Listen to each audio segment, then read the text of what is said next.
Welcome to the Team Engagement Podcast, where leaders of teams share their insights. We discuss 6 questions in 9 minutes because leaders know how to be concise. We'll go ahead and get started. First question, in a few sentences, tell us who you are and what you do. Hi, my name is Mike Grandinetti, and I am an innovation and entrepreneurship junkie. And what I mean by that very specifically is I have the good fortune of engaging in those two fascinating worlds as a practitioner. I've been early team member of 8 VC-backed startups, 7 of which were successful, 2 of went public on the NASDAQ. As a professor or faculty member at universities including Harvard, Brown, Berkeley, Rutgers, and MIT, as a mentor, advisor, and board member, and as a hackathon leader. So I love the experience of creating new things with great innovators. I love that. Question number 2, what's the best thing about working with a team? So, working in a team can be the best or the worst experience of your life. But, I think of the analogy, right? Growing up on the East Coast, rowing in a crew boat, right? Rowing in an 8. So you and 7 other people are pulling on the oars, and there's this shared sense of purpose and this unbelievable synchronicity that takes place when you are all working together. And to me, the best team experiences have had that type of feeling. The high-performing teams that I've worked on and many of my startups are, without question, some of the most memorable life experiences that I've had. So there's something about just a shared sense of accomplishment, a shared sense of respect for one another it's a transcendent, almost spiritual experience. Mm-hmm. And to me, that's what the best part of working in a high-functioning team is. Great, thank you. Question number 3. I hear from other leaders of teams that it can be a challenge to get team members engaged. Tell us your thoughts. Yes, you are being a diplomat, John. The word challenge is quite euphemistic. Well, let's be honest. People are people. People have egos. People have mommy issues. People don't always act with their better angels when they come to work. And so, listen, you give what you get, and you get what you give. And so, you're a sports guy, I'm a sports guy. The great Zen master, Phil Jackson, he shows up in Chicago, and they had Jordan. They had Pippen. They were not winning. Okay, he shows up in LA. They had Kobe. They had Shaq. They were not winning. A great leader has compassion, has empathy, cares deeply about each individual on his or her team, and creates an environment where they can thrive. And unfortunately, too many leaders think it's about them. They don't serve their team.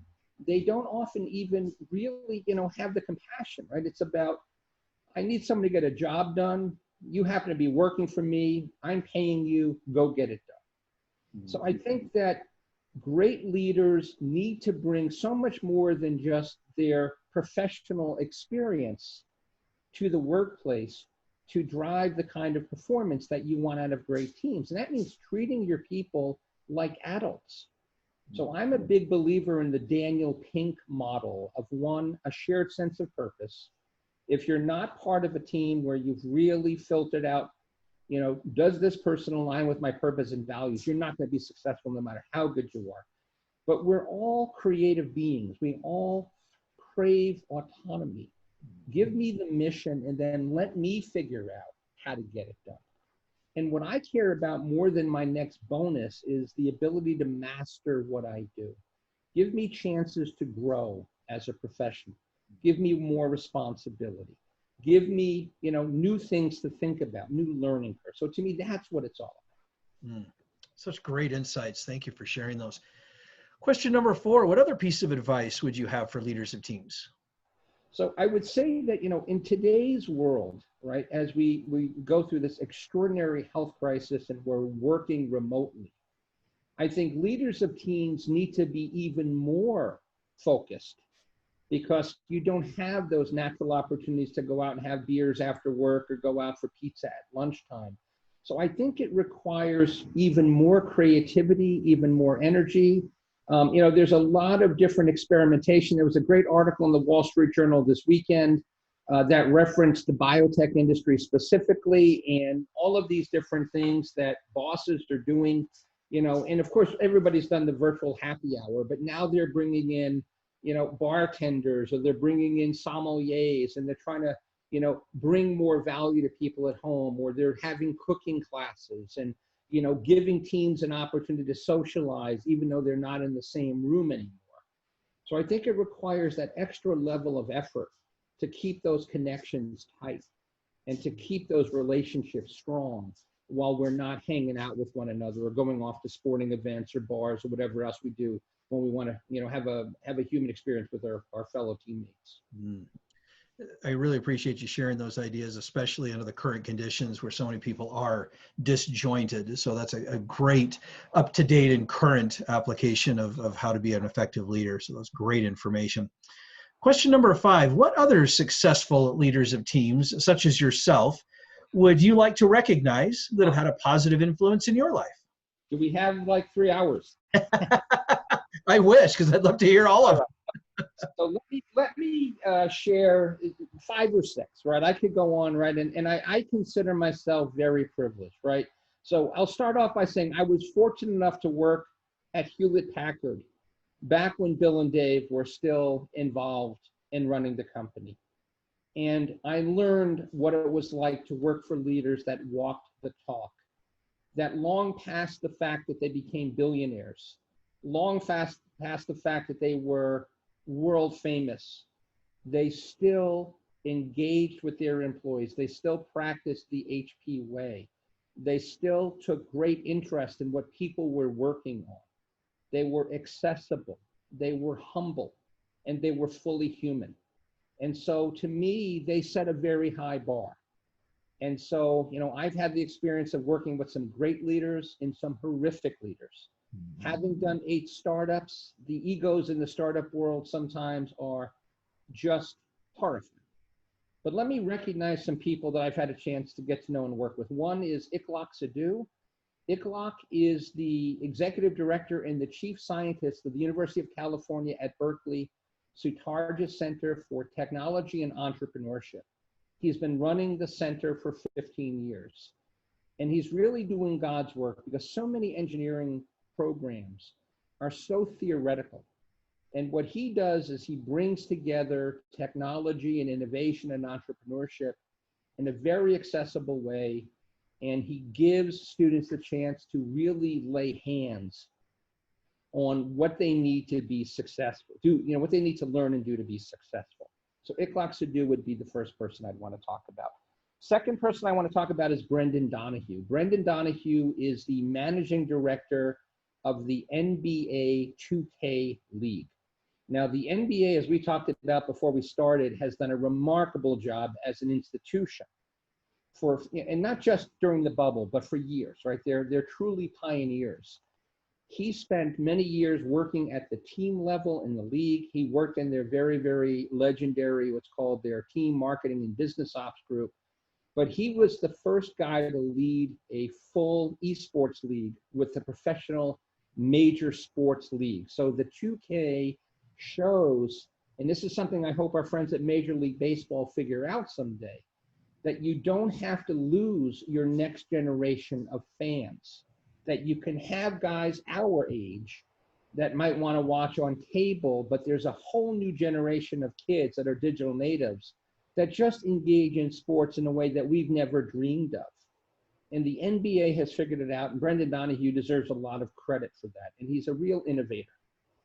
Third person I want to recognize is a woman named Hala Hanna. Hala is from Lebanon.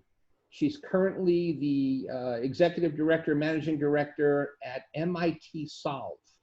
MIT Solve is a very unique organization within the MIT community that focuses on bringing innovation to solve major global and societal challenges. She is tireless. She is compassionate. And her home country of Lebanon, as we know, has been devastated. She and her husband are, in time, not only do they have a young child at home, but they've spent a lot of their time raising money and trying to help their friends back home. And just a great social innovator.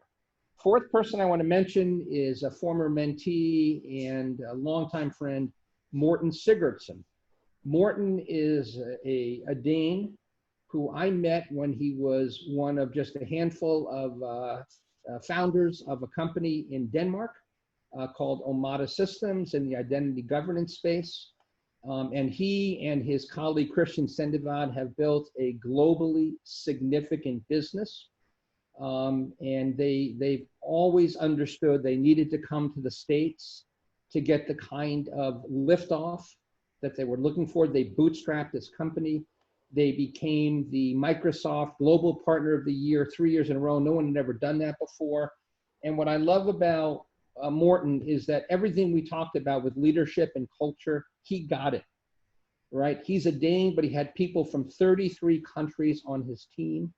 They were from all around the world, and they worked very harmoniously because he put the time in to make sure that it was so.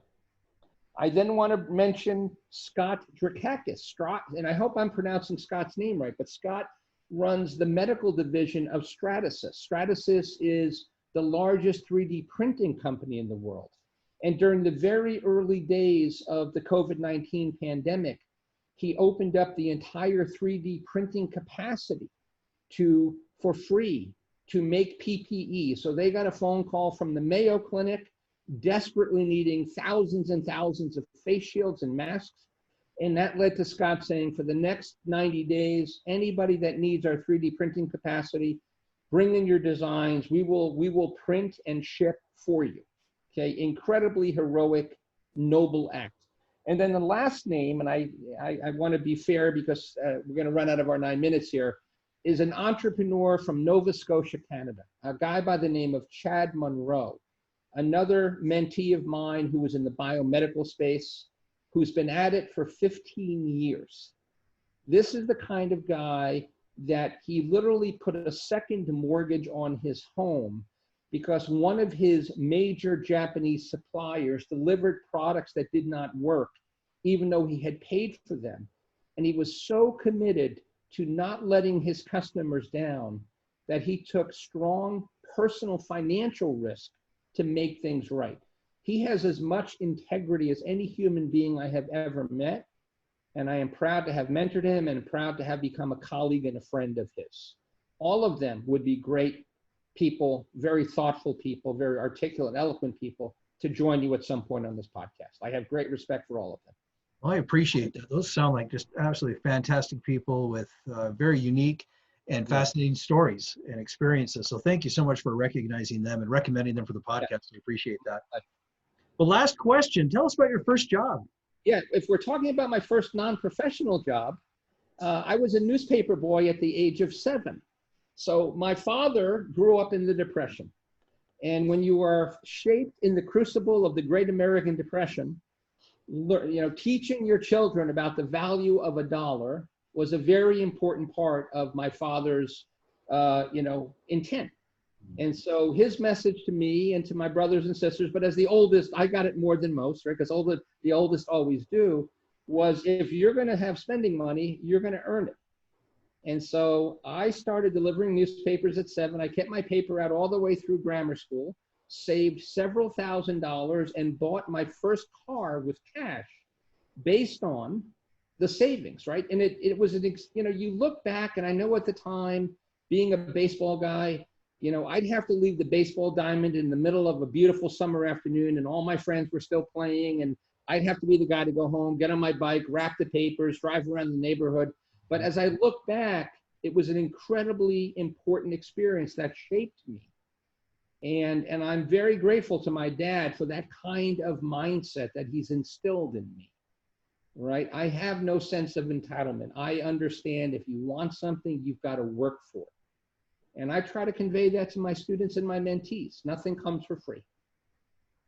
Thank you for sharing that story, because I share your I'll call it the love of a paper route, because that's how I started as well. So we were entrepreneurs, right? We were entrepreneurs. You had to give good service. You got a good tip. That's But right. you had to deliver good client service, right? It's a great way to learn. Absolutely. Yeah. Thank you for sharing that. And Mike, thank you so much for being on the podcast today. How can people find you? Yeah, so you can find me on LinkedIn, of course, under Mike Grandinetti. I have a very famous cousin named Michael Grandinetti, who is a very famous magician.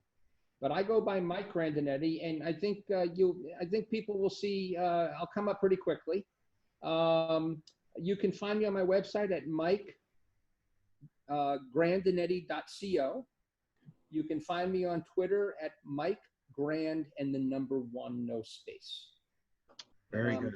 Thank All you. over YouTube. Thank you, Sean. Really a pleasure to have a chance to chat to you with you. Thank you. I really appreciate it. This is Sean Richards with the Team Engagement Podcast, where leaders of teams share their insights. For more ideas, you can find us on LinkedIn by searching Blue Sky Business Consulting. Thanks for joining us. Have a great day.